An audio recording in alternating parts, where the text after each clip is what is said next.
News, सच जरूरी है। नमस्कार दर्शकों, आप देख रहे हैं मैंने न्यूज टीवी और मैं हूं आपके साथ श्रद्धा तिवारी। तो आइए देखते हैं छत्तीसगढ़ से आई हुई खास खबर। दशहरा केशकाल महोत्सव में शामिल हुए पूर्व विधानसभा उपाध्यक्ष संतराम नेताम। छत्तीसगढ़ में जवानों से भरी बस का गंभीर हादसा। एमएलए ईश्वर साहू के पुत्र कृष्णा साहू पर मारपीट और जाति सूचक गाली देने का आरोप। तो आइए देखते हैं केशकाल से आई हुई रिपोर्टर इमरान पारेख की खास खबर। दशहरा केशकाल महोत्सव में शामिल हुए पूर्व विधानसभा उपाध्यक्ष संतराम नेताम। केशकाल विधानसभा क्षेत्र अंतर्गत ग्राम बिलगांव में 16 अक्टूबर बुधवार को विराट दशहरा महोत्सव कार्यक्रम आयोजित किया गया, जिसमें छत्तीसगढ़ विधानसभा के पूर्व उपाध्यक्ष व केशकाल के पूर्व विधायक संतराम नेताम मुख्य अतिथि के रूप में शामिल हुए। इस दौरान पूर्व विधायक संतराम नेताम ने दशहरा महोत्सव में उपस्थिति जन समुदाय को संबोधित करते हुए कहा कि यह पर्व असत्य पर सत्य और बुराई पर अच्छाई की जीत का पर्व है। हम लोग हर साल रावण का वध करते हैं, परंतु इस पर्व की सार्थकता तभी है जब हम काम, क्रोध, मद, लोभ रूपी रावण जो हमारे मन में है उसका वध करें। संवेदनशील क्षेत्र में सघन जनसंपर्क। अपने एक दिवसीय प्रवास के दौरान पूर्व विधायक संतराम नेताम संवेदनशील क्षेत्र में सघन जनसंपर्क करते हुए ग्राम धनोरा, बिलगांव, तोड़ासी, बड़े खौली, इरा गांव पहुंचकर कार्यकर्ताओं से भेंट मुलाकात कर हाल चाल जाना। ब्लॉक धनोरा में कांग्रेस के पदाधिकारियों, सरपंच एवं बूथ लेवल के कार्यकर्ताओं के साथ बैठक कर आगामी आने वाले त्रिस्तरीय पंचायत चुनावों के संबंध पर चर्चाएं हुई। तत्पश्चात ग्राम इरागांव में स्व श्री नंदलाल नेगी के निधन पर संतराम नेताम शोक कार्यक्रम में सम्मिलित होकर शोक संवेदनाएं व्यक्त की एवं ईश्वर से पुण्यात्मा को शांति और शोकाकुल परिजनों को यह दुख सहने की शक्ति प्रदान करने की कामना की। तो आइए देखते हैं धमतरी छत्तीसगढ़ से आई हुई रिपोर्टर शमशाद खान की खास खबर। छत्तीसगढ़ में जवानों से भरी बस का गंभीर हादसा।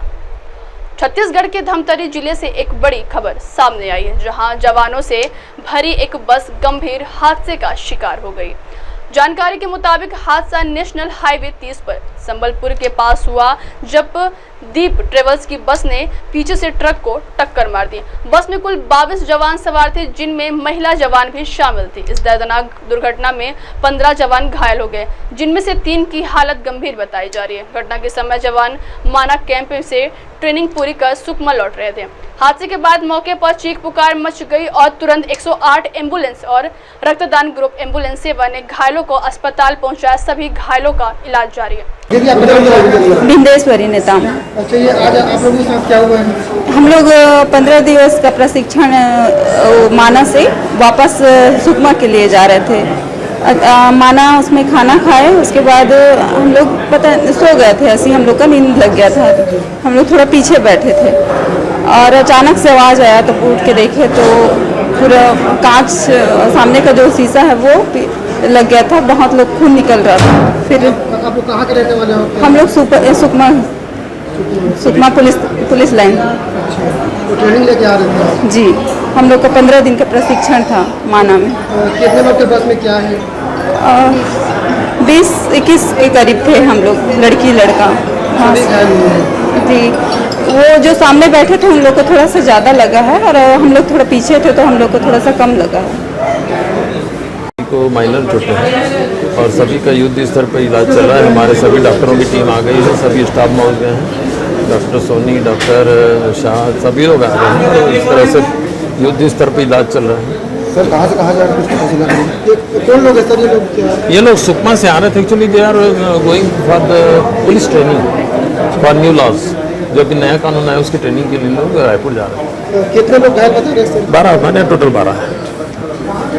तो आइए देखते हैं बेमेतरा से आई हुई रिपोर्टर जीतू गुप्ता की खास खबर। एमएलए ईश्वर साहू के पुत्र कृष्णा साहू पर मारपीट और जाति सूचक गाली देने का आरोप। इस वक्त साजा की राजनीति गरमाई हुई है। विधायक ईश्वर साहू के पुत्र कृष्णा साहू पर मारपीट एवं जाति सूचक गाली देने का गंभीर आरोप लगा है। दूसरी तरफ मनीष मंडावी एवं अन्य के ऊपर लूटपाट का आरोप विधायक के पुत्र कृष्णा साहू ने लगाई है। दोनों पक्ष के एफआईआर होने के बाद आखिरकार विधायक ईश्वर साहू ने अपने निवास स्थान में मीडिया के सामने चुप्पी तोड़ी। तो आइए सुनते हैं ईश्वर साहू इस मामले पर स्थानीय प्रशासन व जिला प्रशासन ने मोर्चा संभालते हुए अपनी प्रतिक्रिया कुछ इस प्रकार दी। तो आइए सुनते हैं एसडीओपी मैडम जी से। क्या FIR कराए हैं कि कुछ लूटपाट की घटना हुई है उनके साथ भी, ऐसा कुछ मामला वो कब करवाए वो लोग? कल ये जो प्रकरण जो काउंटर अपराध दर्ज हुआ है वो कल के दिनांक में कायम हुआ। कल हुआ घटना के बाद घटना 13 तारीख की है। कल इन दोनों पक्ष आके रिपोर्ट दर्ज कराए हैं जिस पे FIR दर्ज। मैडम, कृष्णा साहू के ऊपर जो अपने कार्रवाई की उसके बाद उनके द्वारा काउंटर किया गया काउंटर? हाँ, पहला जो मनीष ठाकुर की रिपोर्ट दर्ज FIR दर्ज हुआ है उसके बाद कृष्णा साहू का रिपोर्ट दर्ज हुआ। शासन प्रशासन के लोग भी कंप्रोमाइज़ के लिए दबाव बनाने के लिए पीड़ित पक्ष को उसके घर से उठा लिया गया था।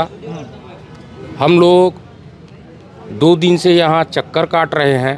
यहाँ संबंधित अधिकारी लोग ही मिले हुए हैं और पीड़ित पक्ष को न्याय मिले ना मिले इससे उनको कोई तात्पर्य नहीं है। और जो मार खाया है, गंभीर चोट है, वो किसी को दिखाई नहीं दे रहा है। ये या तो विधायक महोदय जी का दबाव रहा होगा या प्रशासन के और अधिकारियों का दबाव रहा होगा या स्टेट स्तर पर जो भी संबंधित होंगे उनका दबाव रहा होगा। इस प्रकार से अधिकारी कर्मचारी ही स्वयं अन्याय के पक्ष में हो जाएंगे तो न्याय की क्या उम्मीद कर सकते हैं। और इस प्रकार गांव में कौन कौन गया था कंप्रो के लिए? कंप्रो के लिए गए थे, मैं तो दूसरे गांव का हूँ, लेकिन गांव में और बताते हैं कि अब वो प्रशासनिक अधिकारी है, प्रशासन के लोग हैं ना, और उनके दबाव में अब कोई कुछ बोलना नहीं चाहते हैं क्योंकि उनको आगे पीछे का भी सोच है, दबाव है। और इस प्रकार से साझा क्षेत्र में गुंडागर्दी हावी हो रहा है। ये बड़ा ही सोचनीय विषय है और इसको समाज कदापि बर्दाश्त नहीं करेगा। हम उग्र आंदोलन करेंगे। अगर न्याय नहीं मिला तो हम उग्र आंदोलन करेंगे। इस मामले में एक बार फिर साजा विधानसभा में राजनीति गर्मा गई है। पक्ष विपक्ष एक दूसरे के खिलाफ आरोप प्रत्यारोप लगा रहे हैं। दूसरी तरफ आदिवासी समाज एकजुटता दिखाते हुए विधायक के खिलाफ बड़ा मोर्चा खोल सकते हैं, तो आने वाले समय पर ही पता चलेगा। मैं एक छोटे परिवार से हूँ, गरीब मजदूर परिवार से हूँ, साहू समाज से हूँ और एक क्षेत्र के विधायक बन गया हूँ। तो विपक्ष द्वारा खासकर कांग्रेसी मल्ला ये हजम नहीं होते, उनके पेट में दर्द चालू होते, तो इसको कैसे नीचे गिराया जाए। मैदान से मैं तो मोर से नहीं लड़ पाई, मैदान में मोर से चुनाव हार गए और मोर पर चुनाव के पहले ही बहुत बदनाम करे की कोशिश करी, चुनाव के बाद भी और आज भी पूरा लगातार बदनाम करे की कोशिश करा था। उसी के तहत गांव में मड़ई था, दशहरा था गांव में, उनको मालूम है कि विधायक आएगा, विधायक का परिवार आएगा। उसके तहत वो लोग प्लानिंग करके एक आदिवासी समाज को सामने रखकर गोड़ समाज के भाई मल्ला रखकर बहला फुसला कर, क्योंकि आदिवासी समाज के भाई लोग बहुत सीधे साधे स्वभाव के रहते हैं, उनको आगे रखकर मेरे लड़के के साथ उलझने लगाया, ज़बरदस्ती मेरे लड़के के साथ मारपीट करने किया उसने। और ऊपर से ये विपक्ष द्वारा पूरा आदिवासी समाज को इकट्ठा करके बलपूर्वक पुलिस प्रशासन में आके षड्यंत्र रचते हुए एक तरफा मेरे लड़के के ऊपर अपराध दर्ज किए। अपराध दर्ज करना ही था तो जांच करने के बाद ही अपराध दर्ज करना था। SC ST जो अपराध दर्ज किए हैं, ऐसे क्यों किए? ये तो पूरी षड्यंत्र है, खासकर पूर्व विधायक का जो 2 दिन से यहाँ लगातार मीटिंग ले रहा है। और तो और जो परिवार है, जो आदिवासी समाज के परिवार है, गौड़ समाज का, वो एक कांग्रेस के एक ठेकेदार के आप पूरा परिवार काम करने जाते, तो उनको उसका भी दबाव है, वो ठेकेदार का भी दबाव है कि इस विधायक को कैसा बदनाम करे। दिन के दिन मेरा लोकप्रियता बढ़ते जा रहा, मैं लगातार जनता की समस्या का हल कर रहा हूँ, जनता के बीच में जा रहा हूँ, क्षेत्र का दौरा कर रहा हूँ। इसका लोकप्रियता कैसे कम करे, इसको बदनाम कैसा करे, इसके तहत आज मेरे लड़के के ऊपर इतने बड़े इल्ज़ाम लगाया। तो मैं यही कहना चाहता हूँ, जो भी किया होगा तो पहले जांच होनी चाहिए ना भाई, जांच के बाद जो भी अपराध होता है वो अपराध दर्ज करना चाहिए। अब आप हमारे न्यूज चैनल को आपके मोबाइल पर भी देख सकते हैं। मोबाइल पर देखने के लिए प्ले स्टोर से MNS News TV app download करें। इंस्टा, हाई, ट्विटर जैसे कई सोशल मीडिया प्लेटफॉर्म पर हमारा चैनल उपलब्ध है। आप इस यूट्यूब पर भी देख सकते हैं, आप इस यूट्यूब लाइव भी देख सकते हैं। अब वक्त तो चला दर्शकों ब्रेक का। ब्रेक से लौटने के बाद देखिएगा देश और दुनिया की तमाम बड़ी खबरें। बने रहिए MNS News TV पर। नमस्कार। क्या शराब और अन्य मादक पदार्थ आपकी जिंदगी को प्रभावित कर रहे हैं? क्या आपके परिवार की सुख शांति भंग हो रही है? चिंता की कोई बात नहीं। नवदृष्टि व्यसन मुक्ति केंद्र आपकी मदद के लिए यहाँ है। हम नागपुर के सबसे अनुभवी व्यसन मुक्ति केंद्र में शराबियों की मदद कर रहे हैं, जिनकी शराब की लत अब समाप्त हो चुकी है। हम हर संभव सहायता प्रदान करते हैं ताकि आप नशे की लत से मुक्ति पा सकें। हमारी सेवाओं में शामिल है वैद्यकीय उपचार, मानसिक चिकित्सा, व्यक्तिगत और सामूहिक मार्गदर्शन, योगासन, प्राणायाम, ध्यान साधना और काउंसलिंग। आपका जीवन नई दिशा की ओर बढ़ सकता है।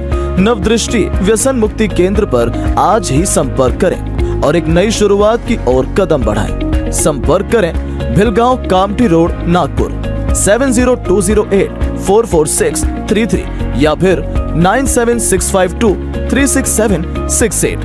नवदृष्टि, एक नई राह, एक नई उम्मीद। आप देख रहे हैं MNS News, सच